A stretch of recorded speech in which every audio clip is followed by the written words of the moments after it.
એક તરફ રાજ્ય સરકાર જે નિવૃત્ત થયેલા અધિકારીઓ છે તેમને એક્સટેન્શન પર એક્સટેન્શન આપી રહી છે અને બીજી તરફ જે શબ્દ તમે વારંવાર સાંભળી રહ્યા છો કે આ અધિકારીને પ્રીમેચ્યોર રિટાયરમેન્ટ આપી દેવામાં આવ્યું છે, મતલબ તેમને રિટાયરમેન્ટની તારીખ પહેલા તેમને રાજ્ય સરકારે સેવા નિવૃત્ત કરી દીધી છે। આવા દોડ રાજ્ય સરકાર કેમ કરી રહી છે તેની વિગતે વાત કરવી છે। વૈષ્ણવજન તો તેને કહીએ જે પીડ પરાઈ જાનાને રે। નમસ્કાર, આપ જોઈ રહ્યા છો નવજીવન ન્યૂઝ અને હું છું આપની સાથે તોફિક ગાંચી। થોડાક સમયથી તમે સમાચારોમાં એક શબ્દ વારંવાર સાંભળતા હશો અને તે શબ્દ છે પ્રીમેચ્યોર રિટાયરમેન્ટ। મતલબ અધિકારી જ્યારે રિટાયરમેન્ટ થાય તે પહેલાં જ રાજ્ય સરકાર તેમને સેવા નિવૃત્ત કરે છે। રાજ્યમાં કેટલો ભ્રષ્ટાચાર વ્યાપી ગયો છે તેનાથી સૌ કોઈ લોકો વાકેફ છે।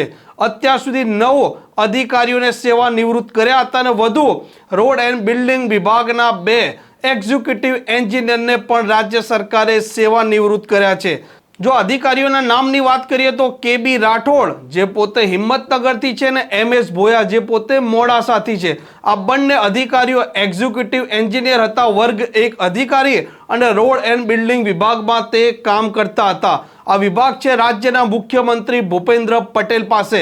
રાજ્ય સરકારે થોડાક સમયથી એક નવી સિસ્ટમ ચાલુ કરી છે જેમાં અધિકારી પર કોઈ તપાસ ચાલી રહી હોય કે અધિકારી પર કોઈ કેસ ચાલી રહ્યો હોય તેને લઈને તેની વિગતો કળવામાં આવે છે અને વહીવટી કારણોસર અને જાહેર હિત બતાવીને તે અધિકારીઓને સેવા નિવૃત્ત કરે છે। અત્યાર સુધી 11 જેટલા અધિકારીઓને સેવા નિવૃત્ત કર્યા છે, પરંતુ સવાલ તે પણ ઊભા થઈ રહ્યા છે કે રાજ્ય સરકાર આ સેવા નિવૃત્ત જે અધિકારીઓને કરી રહ્યા છે જ્યારે બીજી તરફ એવા પણ અધિકારીઓ છે જે ગાંધીનગરમાં પણ બેઠેલા છે તેમને એક્સટેન્શન પર એક્સટેન્શન આપી રહ્યા છે અને મહત્વના હોદ્દે પણ તેમને રાખી રહ્યા છે। તો શું રાજ્ય સરકારને તેમના વહીવટ પાસે રહેલા જે અધિકારીઓ અત્યારે કામ કરી રહ્યા છે તેમના પર ભરોસો નહીં હોય તો પછી આ જે ઉચ્ચ અધિકારીઓ છે તેમને એક્સટેન્શન પર એક્સટેન્શન આપવું પડે છે।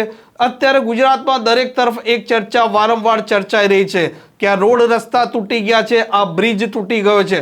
આ બ્રિજો છે તેમનું ચેકિંગ કરવાની જવાબદારી સ્વાભાવિક છે ત્યાં જિલ્લા લેવલના જે રોડ એન્ડ બિલ્ડિંગ વિભાગના જે એક્ઝિક્યુટિવ એન્જિનિયર હોય તેમની હોય છે, પરંતુ પ્રશ્ન ત્યાં પણ ઉપસ્થિત થાય છે કે જે વિભાગના મંત્રી છે કે જે વિભાગ અત્યારે રાજ્યના મુખ્યમંત્રી ભૂપેન્દ્ર પટેલ પાસે છે જે રોડ એન્ડ બિલ્ડિંગ વિભાગની જવાબદારી સંભાળે છે, તો શું તેમને કે તેમના તાબા નીચે કામ કરી રહેલા ઉચ્ચ અધિકારીઓ જ્યારે આ કોન્ટ્રાક્ટરોને કોન્ટ્રાક્ટ આપતા હશે તે સમયે તેમની ક્વોલિટી ચેક નહીં કરતા હોય? આવા અનેક પ્રશ્નો પણ હાલ એન્જિનિયરો વિચારી રહ્યા હશે અને ચર્ચા પણ કરી રહ્યા હશે।